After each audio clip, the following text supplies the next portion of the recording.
Ya nggak bisa kayak gitu dong. Jadi kita udah permisi, assalamualaikum. Oke, kita bicara di dalam kalau gitu ngapain?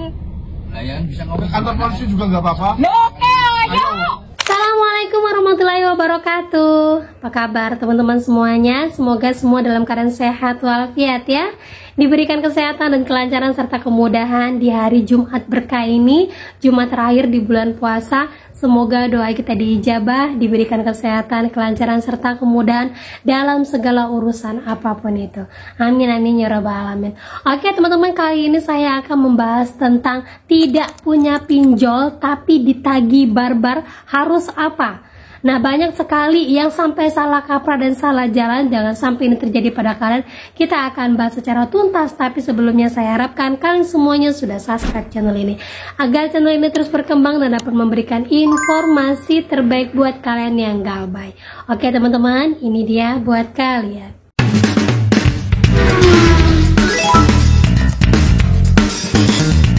Oke teman-teman, sebelumnya saya mau menginformasikan dulu ya, OJK mencatat per Desember 2024, artinya laporan akhir tahun di 2024 sampai sekarang di bulan Maret 2025, ternyata hutang untuk galbay naik meningkat sebesar 14%. Nah, ternyata yang lebih mencengangkan lagi di sini untuk dominasi hutang terbanyak sekitar hampir 50%, yaitu didominasi usia 54 tahun ke atas, yang mana ini adalah usia pensiunan yang seharusnya tidak boleh mendapatkan hutang lagi. Buat kalian yang masih muda-muda, masih ketakutan untuk galbay, nih lihat, bapak-bapak dan ibu-ibu di bawah kita aja berani untuk galbay. Karena apa? Informasinya dana pensiunan mereka sampai hari ini masih banyak kendala pencairan, sehingga mereka-mereka yang memang berharap dan hidup dari uang dari anak-anaknya saja dan uang pensiunan yang belum juga cair, akhirnya membuat mereka untuk memilih jalan pinjol. Nih ya teman-teman semuanya ya, jangan khawatirkan bahwa kalian sendirilah di Indonesia ini yang menggunakan pinjol. Usia 19 tahun sampai juga dengan usia 54 tahun sekarang mendominasi penggunaan pinjol. Dan bukan hanya pinjol saja, ada juga pay letter dan hutang-hutang perbankan lainnya seperti kredit card dan juga yang lainnya. Jadi buat teman-teman semuanya, bukan saya menganjurkan untuk kalian galbay, tapi di sini saya ingin menunjukkan pada kalian bahwa pengguna pinjol itu banyak. Artinya banyak juga orang yang galbay di pinjol-pinjol ini. Jadi jangan pernah teruskan untuk memaksakan diri gaya lubang tutup lubang. Fokus saja untuk galbay dulu dan perbaiki hidup kalian. Gitu teman-teman ya. Nah, lanjut lagi teman-teman. Jadi di sini baru-baru aja ada video viral yang dibagikan di TikTok, di mana ada seorang ibu yang tetap tenang dalam menghadapi puluhan DC yang menghadang mobilnya, yang ternyata di sini DC-nya salah tangkap. Mas, maaf saya nggak bisa. Saya buru-buru, saya nggak ada waktu ya Mas ya. Maaf ya.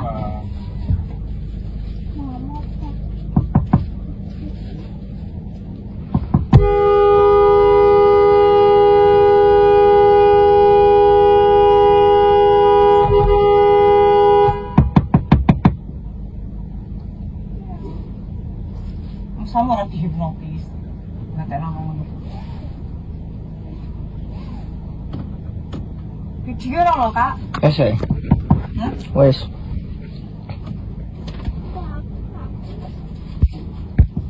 Saya nang mlaku kok iso.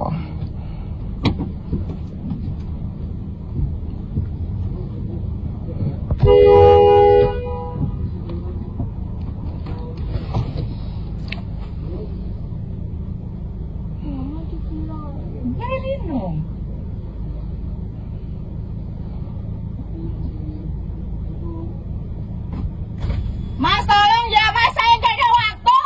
Lah ibu siapa? Lah Anda siapa? Saya dari Venon. Venon apa?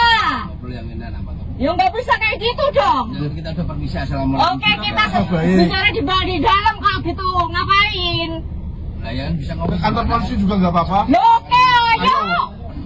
Ngapain kok iso kantor polisi? Lah ibu itu siapa? Kita sudah bicara baik-baik sama ibu loh. Lah ibu kenapa Mas ngapain? Saya merasa terganggu loh. Ya udah Lah, ayo cari kantor ibu polisi. kita, ibu. Mau ngapain? Saya nggak ada urusan sama Masnya kok. Makanya kita mau ngobrol. Nggak usah, saya nggak ada waktu untuk kasih mengenai unit yang ibu bawa. Oh, duit gimana? Saya bayar cash, saya punya BPKB-nya kok. Ada bu, BPKB-nya. Ada. Ibu bisa tunjukin mana Lah, sebelumnya loh. Anda siapa nanya BPKB? Mau mogok apa? Kita dari kantor. Nggak bisa. Nggak bisa. Lapor bu, silakan. Bu, 95. 3295. 3295. Oh. Ya. Untuk mesin. Ya. Cek cari kesalahan lagi. Boleh iya apa nih? Dikatanya nomor rangka doang. Kata nomor rangka wis jelas salah, Bapak ngecek apa nih, Mas? Jelas salah, Mas. Aku duwe BPKB. Oke, baik Ibu. Berarti ini kesalahan dari pihak kita. Ya. Kita mohon maaf. Besar-besarnya. Ya. Itu aja. Sudah. Monggo silakan Ibu bisa jalan lagi. Itu nggih. Itu ya, Bu. Ya, Mas. Kamu tenang. Ibu. Maaf ya, Bu. Bukan muhrim. Ya. Nah, kalau dilihat di sini apa kaitannya dengan pinjol? Kaitannya ada. Yang pertama kemungkinan kaitannya dengan DC, yang kedua kaitannya dengan salah tangkapnya. Nah, kalian sering kan mendapatkan tagihan-tagihan yang bukan milik kalian. Pernah kan ya? Dan itu sering terjadi. Nah, disinilah rentetan yang terjadi. Ini adalah rangkaian modus penipuan yang mungkin saja sudah banyak terjadi dan banyak juga korban yang mengalaminya. Nah, teman-teman semua bisa dilihat dari bagaimana ketenangan seorang ibu ini yang dalamnya ada anaknya dalam menghadapi beberapa DC yang mengadang mobilnya, dan sempat dia juga udah jalan tapi masih juga dihadang.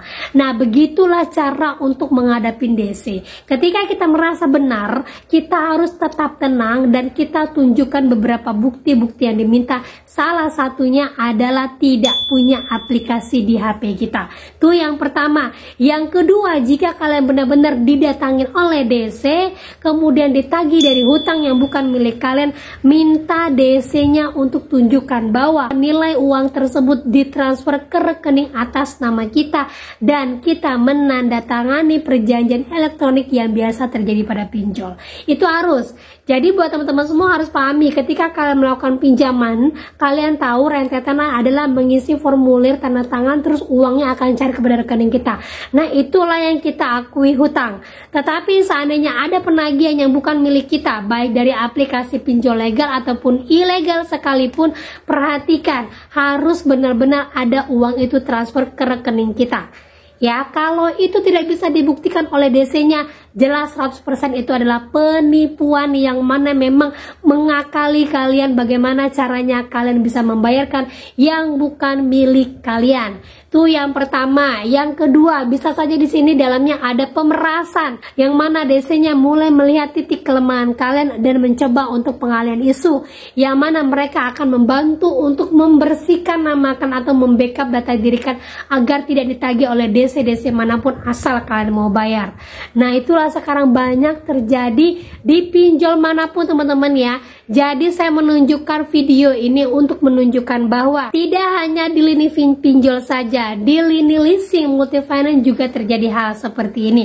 Kondisi yang harus kalian lakukan dan sikap yang harus kalian terapkan adalah tetap tenang dan buktikan bahwa kalian tidak memiliki hutang di situ. Jangan panik, jangan coba-coba mengikuti segala instruksi yang diarahkan sama DC. Kalau DC itu datang kepada kalian, terima dengan baik-baik. Kalau sejatinya hanya datang dengan teroran, berarti bisa langsung auto blokir.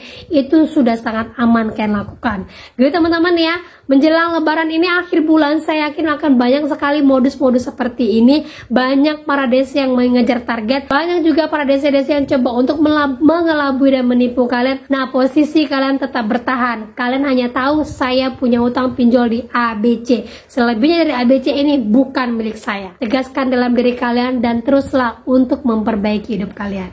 Gitu teman-teman ya.